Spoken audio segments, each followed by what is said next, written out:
Quando a gente pensa em castelo medieval, o que vem na cabeça? Aquela imagem de conto de fadas, né? Torres altas, príncipes, princesas. Mas por trás de toda essa fantasia, existia uma verdadeira máquina de guerra, projetada com um único propósito: dominação. Vamos juntos descobrir a história real por trás dessas fortalezas icônicas. Bom, antes de mais nada, vamos esclarecer uma coisa fundamental. Castelo e palácio não são a mesma coisa, nem de longe. Um palácio, como dá para ver aí, é uma residência nobre, toda grandiosa, feita para ter conforto e luxo. Agora o castelo? O castelo é outra história. É uma fortaleza militar. Aqueles muros altos, as torres. Não era para ser bonito, não. Era para defesa e para controlar território. Uma diferença crucial para a gente começar. Então, esse vai ser o nosso caminho. Primeiro, a gente define o que é uma fortaleza. Depois, voltamos para as origens, dissecamos a anatomia de um castelo, vemos como ele aguentava um ataque e, por fim, entendemos o legado que ele deixou. Ok, primeira seção, as primeiras fortalezas. Para entender o castelo, a gente precisa voltar um pouco no tempo.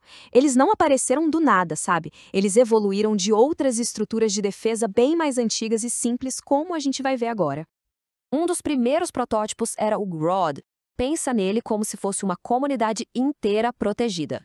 Eram basicamente vilarejos cercados por muralhas de terra e madeira, construídos em lugares bem estratégicos para garantir a segurança de todo mundo. Agora, olha que interessante o Bergfried. Diferente daquelas torres de homenagem onde o senhor do castelo morava, essa aqui era uma torre de combate pura e simples. Bem alta, com poucas janelas, servia como posto de observação e o último lugar para se defender. É uma ancestral direta da fortaleza do castelo. E isso leva a gente para uma inovação genial dos normandos, o Motte and Bailey. Era uma combinação perfeita. A Motte era um morro de terra com uma torre no topo, o ponto mais forte. E o Bailey era o pátio murado onde a vida do dia a dia acontecia. O mais incrível, eles conseguiam construir um desses em poucos meses. Era um jeito muito rápido de conquistar e controlar um território. Então, o ponto principal é essa evolução toda. A gente saiu de estruturas rápidas de madeira e terra, que eram bem vulneráveis, para as fortalezas imponentes de pedra e tijolo, e depois para projetos ainda mais complexos, com vários anéis de muralhas, criando camada sobre camada de defesa. Agora que a gente já entendeu as origens, vamos entrar num castelo de pedra clássico e desmontar essa máquina de defesa incrível pedaço por pedaço. Imagina só o desafio de um invasor. Era uma coisa de louco. Primeiro, tinha o fosso, que impedia as máquinas de cerco de chegarem perto. Depois, a muralha cortina, um paredão de pedra gigantesco. E lá no alto, as ameias, que deixavam os defensores atacarem em segurança. Cada elemento era mais uma camada de um sistema de defesa brutalmente eficiente. Todo castelo, por mais forte que fosse, tinha um ponto fraco, a entrada. E justamente por isso, a Casa do Portão virou a parte mais fortificada de todas, uma verdadeira armadilha mortal. E aqui dá para ver bem como funcionava. Os invasores tinham que lidar com portões de grades que desciam e trancavam todo mundo. Flechas vinham de todos os lados pelas seteiras, e do teto caíam coisas dos buracos da morte. Aliás, um fato curioso: esquece aquela história de óleo fervente. Isso era caríssimo. O mais comum era jogar em pedras ou até água para apagar o fogo. Se tudo, absolutamente tudo lá fora falhasse, ainda restava a torre de homenagem, ou o donjon. Era o coração do castelo, sabe? A estrutura mais forte, o último refúgio e, claro, a residência do senhor feudal, o seu maior símbolo de poder. Mas um castelo não era só guerra, não. O pátio interno, ou Bailey, era quase uma cidadezinha. Ali ficava o grande salão para as festas, a capela, as cozinhas, padarias, oficinas. Era o centro social e econômico que sustentava todo mundo que morava ali dentro. E agora, sobrevivendo a um cerco.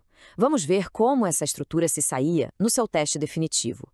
Um cerco era o momento em que cada detalhe da arquitetura do castelo era colocado à prova de fogo. Uma guerra de cerco era um jogo de xadrez, pura estratégia. Para cada tática do atacante existia uma resposta do defensor. Se vinham com torres de cerco, a resposta era fogo. Se usavam um ariete, os defensores desciam materiais para amortecer o impacto. E se tentassem cavar um túnel por baixo da muralha, os defensores cavavam contra-túneis para encontrar os inimigos debaixo da terra. E a escala de tudo isso era simplesmente monumental. Um esforço de proporções quase inacreditáveis.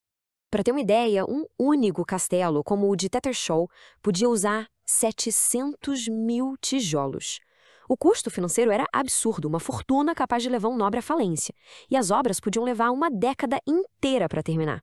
Mas talvez o custo mais impressionante fosse o humano. Essa citação de um mestre construtor da época resume tudo perfeitamente. Ele fala de uma operação com milhares de trabalhadores e da dificuldade constante para pagar todo mundo. Construir um castelo era um desafio logístico e humano gigantesco. E com isso chegamos à nossa última sessão, o legado duradouro. Mas como essa era dos castelos chegou ao fim? O que aconteceu com essas fortalezas quando a guerra mudou para sempre? A resposta está numa única palavra: pólvora. O surgimento de canhões cada vez mais poderosos simplesmente tornou os muros altos de pedra obsoletos. Uma muralha que antes levava meses para ser derrubada num cerco, agora podia vir abaixo em questão de horas. A era do castelo como fortaleza militar tinha acabado. E aí, o castelo começou uma nova vida. Muitos foram adaptados, viraram residências de luxo, outros foram simplesmente abandonados e se transformaram em ruínas. E séculos depois, muitos deles renasceram, restaurados como os monumentos históricos que a gente conhece hoje. E esse é o legado deles. Hoje, os castelos servem como residências da realeza, museus, hotéis de luxo e são celebrados como patrimônios da humanidade, não só na Europa, mas no mundo todo. Como um magnífico castelo de Himeji, lá no Japão. Isso tudo nos deixa com uma pergunta para pensar. O castelo foi de máquina de guerra a ícone de conto de fadas. E as estruturas dominantes de hoje? Os nossos arranha-céus, os nossos estádios, como será que eles vão ser vistos e lembrados daqui a 1000 anos? Fica aí a reflexão.